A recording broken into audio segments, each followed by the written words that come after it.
Hello friends, welcome to Gyanshila education. तो दोस्तों, मैं बहुत टाइम से आप लोगों के लिए वीडियो बना रहा हूँ और मेरा जो प्राइमरी पर्पस होता है ना वीडियोस बनाने का, पढ़ाने के अलावा भी जो बहुत सारे वीडियोस मैं बनाता हूँ, उसमें मेरा प्राइमरी पर्पस ये होता है कि मैं आपको अवेयर कर सकूँ, आपको जागरूक बनाऊँ, ताकि जो ऑनलाइन दुनिया है, जो ये इंटरनेट की दुनिया है ना, इसमें आपको कोई आसानी से ठग ना ले, आपको बेवकूफ़ ना बना दे। अभी रिसेंटली मैंने सीईटी के ऊपर वीडियो बनाया था और मैंने बताया था कि कैसे सीईटी एग्ज़ाम के बारे में लोग गलतफहमियां फैला रहे हैं। यहाँ पर सीईटी का सिलेबस नहीं आया, लेकिन सीईटी के कोर्स लॉन्च हो चुके हैं और बाकायदा कई बच्चों ने इसको खरीद भी लिया है। मुझे ये तब पता चला जब मुझे पर्सनली एक बच्चे ने, मेरे स्टूडेंट ने एसएमएस किया था, मैसेज किया था व्हाट्सएप पे, सॉरी। तो उसने बताया था कि सर, मैंने एक कोर्स खरीदा है और इस कोर्स में कुछ नया नहीं है। तो मैंने उससे यही पूछा कि क्या तुमको ये बताया किसने कि सीईटी का सिलेबस आ गया या सीईटी की एग्ज़ाम कब से हो रही है। तो केवल देखो, हो क्या रहा है ना, आजकल यूट्यूब पे कोई भी चीज़ बना करके अट्रैक्ट कर लेना बड़ा आसान हो चुका है। और यहाँ पर थोड़ी सी आपकी समझदारी भी काम करना चाहिए, आपको भी थोड़ा अवेयर होना पड़ेगा। क्योंकि अगर आप अवेयर नहीं होगे, आप समझदारी नहीं दिखाओगे, तो आपको बड़ी आसानी से चूना लगाया जा सकता है। और वर्तमान में यही हो रहा है, मतलब कई बच्चों को चूना लगाया जा रहा है और अल्टीमेटली इसका कोई ग्रीवेंस रेडरेसल सिस्टम भी नहीं है, इसको कोई चेक करने वाला भी नहीं है।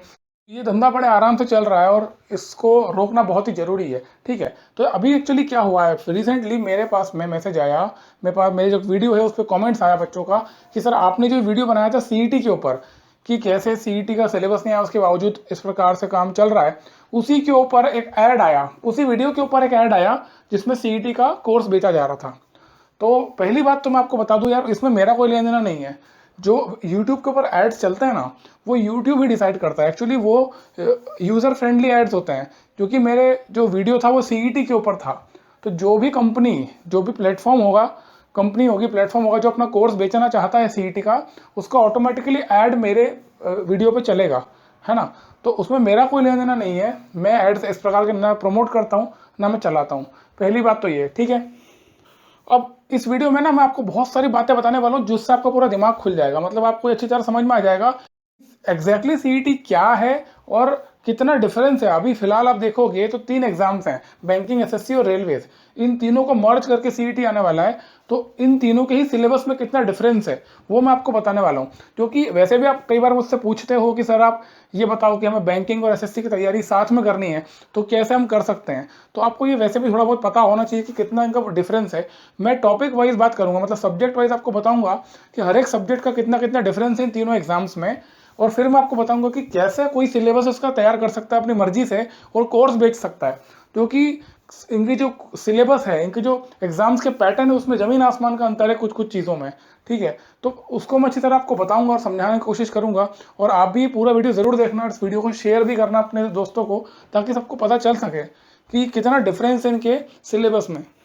और एक और इम्पोर्टेंट बात मैं आपको बता देता हूँ, ये जो अभी प्रपोजल है सीईटी जो है ना, वो प्रपोजल है कि 3 एग्जाम्स को मर्ज करेंगे, कौन कौन सी, बैंकिंग, रेलवे और एसएससी। लेकिन सरकार की योजना है ना, वो केवल यहीं पे सीमित नहीं है। सरकार तो ये चाहती है कि पूरे इंडिया में जितनी भी एग्जाम हो रही है, मतलब स्टेट की भी कई सारी एग्जाम्स होती है जिसके अंदर सिमिलर पैटर्न में पेपर आता है। सिमिलर पैटर्न मतलब उसमें उसमें भी वही क्वांट पूछेगा, रीजनिंग पूछेगा, जीए पूछेगा। तो वो सारी एग्जाम्स को एक एग्जाम में कन्वर्ट करना जिसका नाम होगा सीईटी।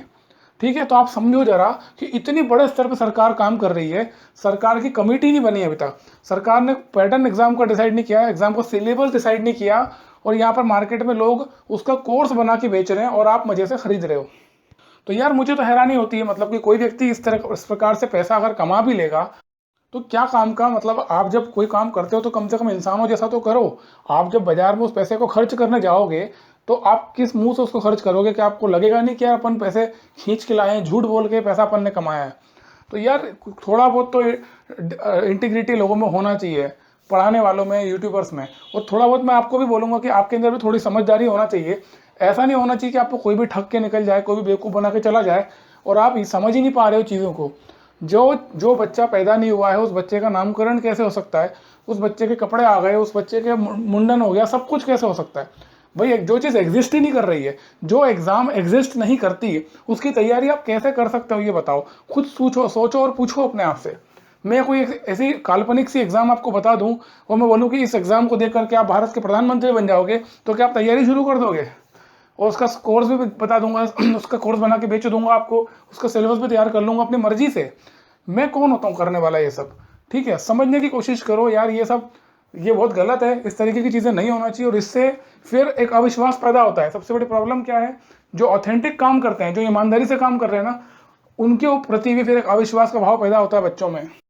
गवर्नमेंट ने कुछ महीने पहले क्या बोला था, पार्लियामेंट में जो हमारे डीओपीटी मिनिस्टर है जितेंद्र सिंह, उन्होंने कहा था कि सितंबर 2021 से हम एग्जाम लेना स्टार्ट कर देंगे, है ना। जबकि सरकार ने कोई योजना नहीं बनाई है। गवर्नमेंट ने क्या इसमें प्रपोज किया है सीईटी में, कि वो डिस्ट्रिक्ट लेवल सेंटर्स खोलेंगे।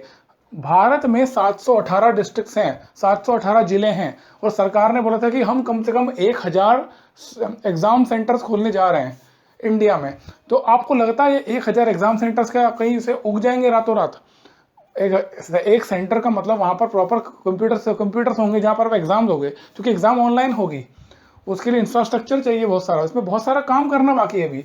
कोई योजना नहीं है, कोई काम कहीं पर लगता नहीं है कि काम होता हुआ दिख रहा है। दूसरी बात, जिस एग्जाम की आप तैयारी कर रहे हो, जिसकी आप बात करो सीईटी, ये एग्जाम कौन कंडक्ट करवाएगा? National recruitment agency, NRA. तो जैसे आप एसएससी की तैयारी कर रहे हो, तो एसएससी की एग्जाम कौन कंडक्ट करवाता है? कर्मचारी चयन आयोग, एसएससी, स्टाफ सिलेक्शन कमीशन।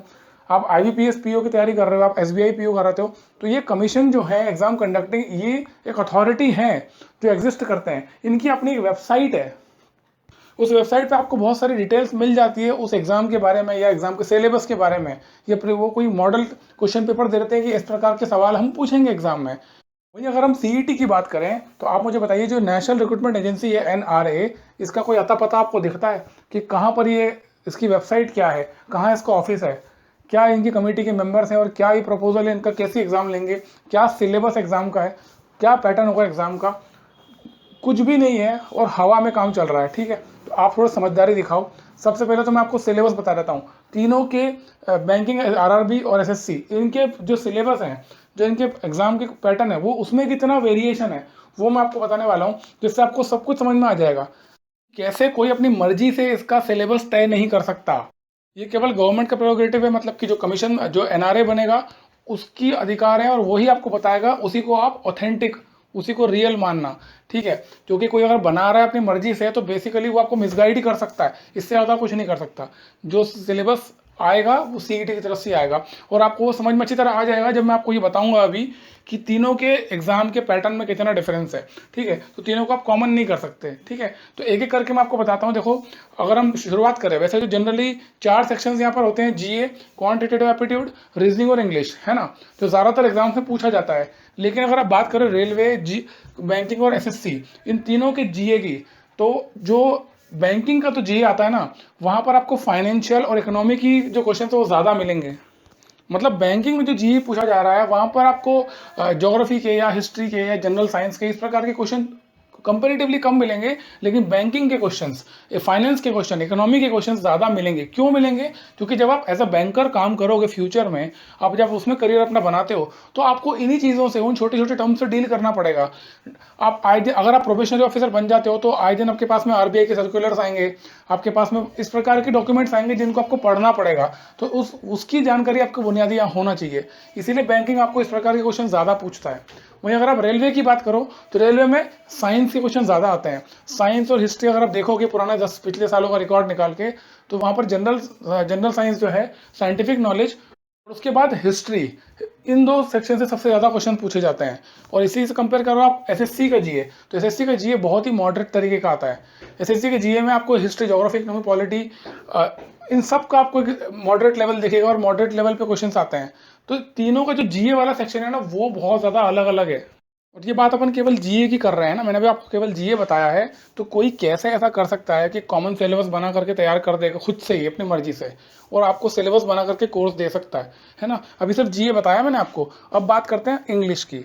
तो इंग्लिश की बात करें, तो जो रेलवे का एग्जाम है ना, उसमें तो इंग्लिश पूछा ही नहीं जाता, उसमें इंग्लिश ही नहीं आता है। ठीक है, अगर आप बात करोगे एसएससी के जीए की, तो एसएससी का जीए बहुत ही मॉडरेट लेवल का आता है, बहुत ज़्यादा वहाँ पर हाई लेवल के क्वेश्चन नहीं आते हैं। लेकिन अगर बैंकिंग के जीए की बात करोगे, तो थोड़े से पीक लेवल के क्वेश्चन आते हैं। आप जब कॉम्प्रहेंशन पैसेजेस देखोगे, तो पीक लेवल के आते हैं, अच्छे लेवल के आते हैं, तो आपको थोड़ा प्रॉब्लम होती है सॉल्व करने में।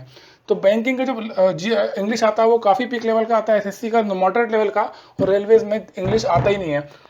तो अब आप मुझे खुद सोच के बताओ कि जो आपको सीईटी का कोर्स बेचा जा रहा है, क्या उसमें आपको इंग्लिश पढ़ा रहे हैं? इंग्लिश का कंटेंट उसमें अवेलेबल है, तो ये कैसे पता है इनको कि इंग्लिश भी पूछा जाएगा सीईटी में? हो सकता है उसमें इंग्लिश हो ही ना, क्योंकि रेलवे की जो एग्ज़ाम होती है उसमें सबसे ज़्यादा बच्चे अपीयर होते हैं। तो हो सकता है उसको देखते हुए गवर्नमेंट ये डिसाइड करे कि इंग्लिश ना ही पूछा जाए, कोई दिक्कत नहीं है, क्योंकि वैसे भी आप जब टीयर 2 दोगे एसएससी का, सीजीएल का या सीएचएसएल का, या फिर अपना बैंकिंग का प्रीलिम्स मेंस देते हो, तो वहाँ पर आपने इंग्लिश की तैयारी कर लोगे। तो ये कौन डिसाइड कर रहा है कि ये इंग्लिश भी पूछा जाएगा कि नहीं? ठीक है, समझ में आ रहा है। अब बात करते हैं रीजनिंग की।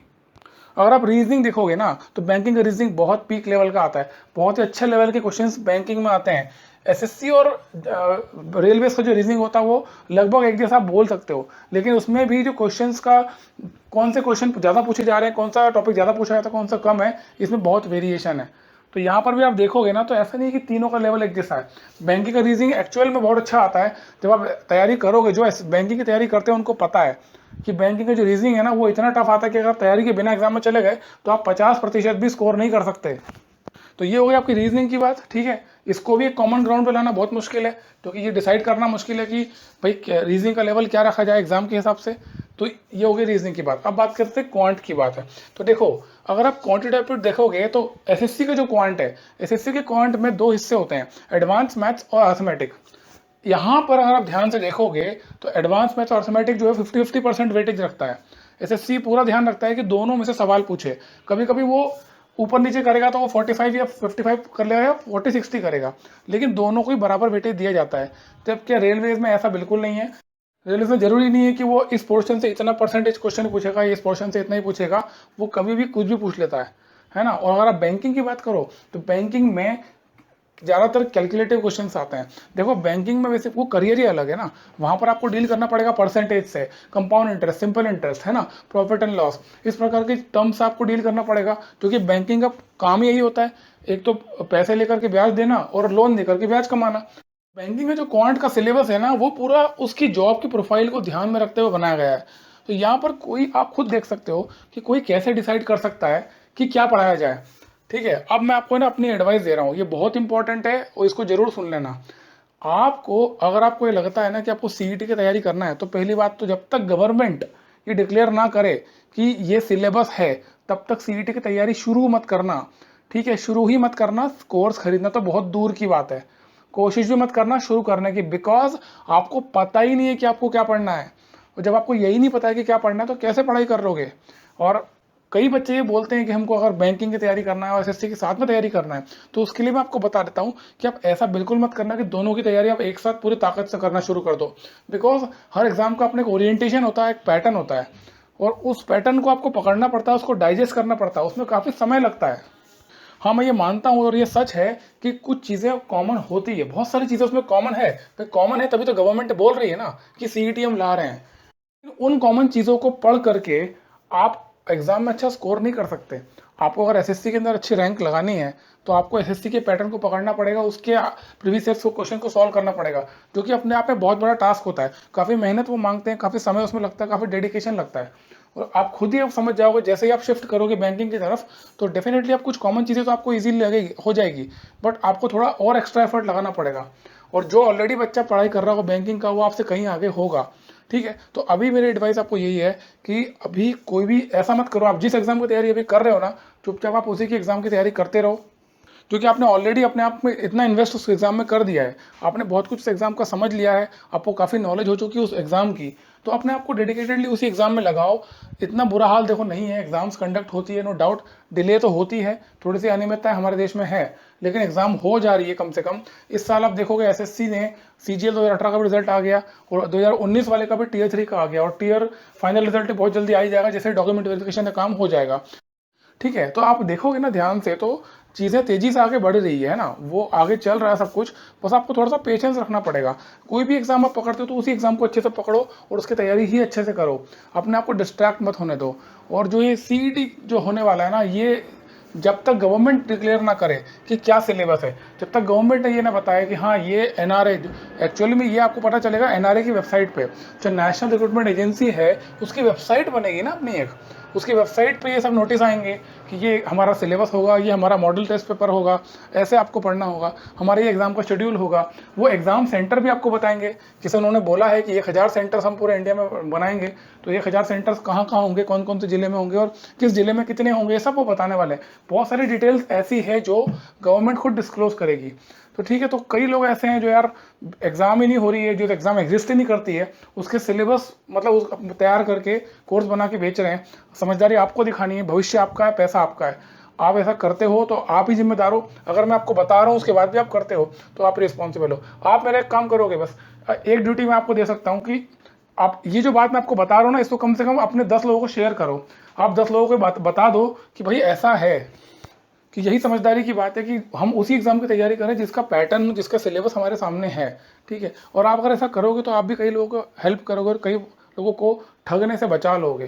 क्योंकि अगर नहीं पता होगा ना, जैसे मेरे वीडियोस भी कितने लोग देखेंगे, कई सारे बच्चे ऐसे होंगे जो मेरे वीडियोस नहीं देखते हैं या इस बारे में नहीं जानते हैं, वो झांसे में आसानी से आ ही जाते हैं। और एक बार आपने कोर्स खरीद लिया उसके बाद तो कुछ नहीं हो सकता ना। आपने 7-8 हज़ार रुपये दे दिए, किसी के खाते में चले गए, फिर तो क्या ही वो वापस आने वाले हैं, और क्या कर लोगे आप उसमें। तो थोड़ी सी अकल लगाओ, समझदारी दिखाओ, जो एग्ज़ाम चल रही है उसी की तैयारी करो। इस एग्ज़ाम पे जो आपकी ड्रीम पोस्ट है, जो आपका ड्रीम है करियर में, और जो एग्ज़ाम की आप अभी तैयारी कर रहे हो, उसी पे फोकस करो और उसी पे आगे बढ़ते रहो। उसी में अक्लमंदी है और वही सही है जब तक कि कोई ऑफिशियल नोटिस ना आ जाए। ठीक है, तो इस वीडियो में यहाँ तक इतना ही था। इस वीडियो को यहाँ तक पूरा देखने के लिए थैंक यू सो मच।